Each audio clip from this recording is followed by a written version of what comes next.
Salut Bissom. Aujourd'hui on va parler de l'étiquette d'entretien et l'étiquette de composition qui est obligatoire dans les vêtements.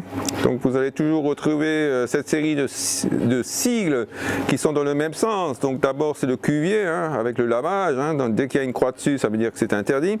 Ensuite il y a le triangle qui désigne la javel. Donc pareil, lorsqu'il y a une croix dessus c'est interdit. Ensuite vous avez un carré avec un rond, ça indique que c'est le sèche-linge. Quand vous avez le rond tout seul, ça indique que c'est le nettoyage à sec. Et là il y a un tout nouveau sigle qui existe depuis quelques années où il y a un W dedans. Et W c'est le nettoyage à l'eau. Donc on a trois sortes de possibilités de lavage ou de nettoyage à sec.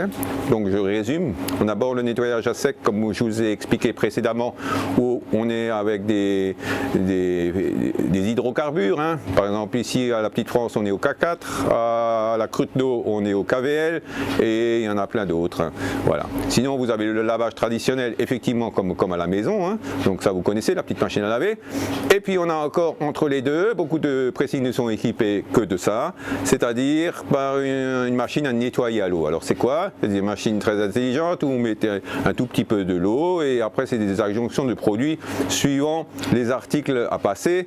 Si par exemple c'est des soies ou autre chose, il y a un peu d'après qui vient. Si c'est du blanc, il y a de l'azuron optique. Enfin, il y a plein de choses. Beaucoup mettent ça en avant en disant que c'est du nettoyage écologique. Moi, je suis pas du tout d'accord là-dessus, mais je ne vais pas ouvrir un débat parce que ça va quand même dans la nappe phréatique. Mais bon, passons. C'est vrai. Autre chose que le nettoyage à l'eau, on ressort mieux l'odeur du frais. Ça, c'est vrai. On a beaucoup plus de mal à le repasser. Ça sort assez froissé, donc ça serait bien d'avoir un mannequin. Je vous montrerai le mannequin à la Cruteno, comment ça se passe. Et pour en revenir donc à l'étiquette de composition, donc je vous ai présenté là un petit livre, là vous l'avez en plus gros, tous les cuviers possibles. Exemple, lorsque vous avez un trait en dessous du cuvier, ça veut dire qu'il faut faire un essorage modéré.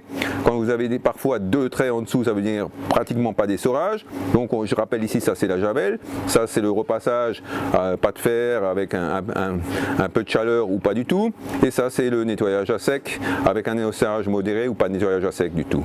Voilà. Ensuite, ça c'est un peu la Bible où de temps en temps je jette un coup d'œil dessus, entre le Coran et la Torah, ça c'est ma troisième Bible, voilà. Et puis ici ça c'est aussi un bouquin sur la réglementation, ça c'est aussi intéressant. Parfois il y a une panne machine ou autre chose, donc vous savez un peu comment trafiquer ici. Et puis dans une autre vidéo je vous montrerai les autres livres, voilà, parce qu'on n'a pas le temps aujourd'hui de tout faire en une vidéo. Allez, salut Bissom.